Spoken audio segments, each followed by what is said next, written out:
जब तक भजन सिद्ध ना हो जाए तब प्रवचन नहीं करना चाहिए, तब तक किसी को उपदेश नहीं देना चाहिए।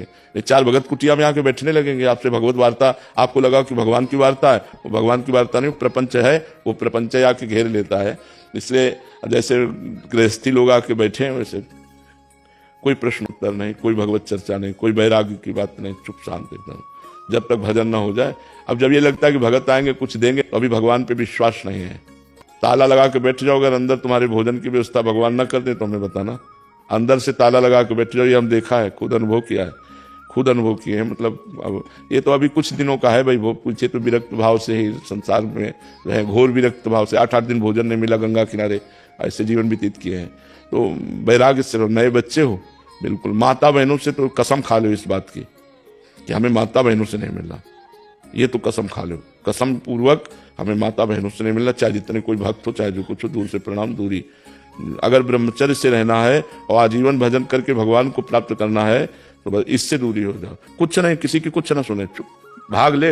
माया से युद्ध नहीं करना, माया से पीठ दिखा के भागना है, भगवान की तरफ, माया की तरफ पीठ कर ले और भाग जाए।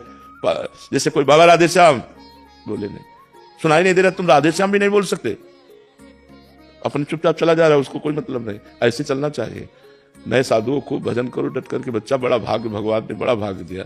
अब हम ललचाते हैं पीछे के जीवन को याद करके, वो गंगा किनारे का जीवन, पूरी सर्दी में एक वस्त्र, केवल एक वस्त्र धारण किए, रात दिन भगवान के भजन में। जो आकाश वृत्ति से गंगा किनारे आ गया, मिल गया वही खाना, नहीं कई कई दिन भूखे रहना, पर बड़ा आनंद बना रहता था।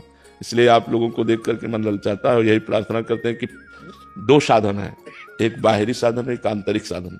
बाहरी साधन यह है कि हमको कोई भी वस्तु ज्यादा नहीं रखनी, 2 लंगोटी, 2 अचला, 1 लोई, 1 कंबल, जितने से सहज में ठंडी लगनी चाहिए, रात्रि में ठंडी लगनी चाहिए, इतना कपड़ा होना चाहिए, क्योंकि ठंडी लगेगी तो हरे कृष्ण निकलेगा, नहीं तो 8 घंटे चुपचाप उसी में सोते रहेंगे। और आंतरिक साधन हर समय नाम जप, बाह्य साधन प्रतिग्रह शून्य, और आंतरिक साधन भगवत चिंतन परायण, खूब भगवान का भजन करो। दंडवत, बड़ा सुख मिला आप संतों के दर्शन से।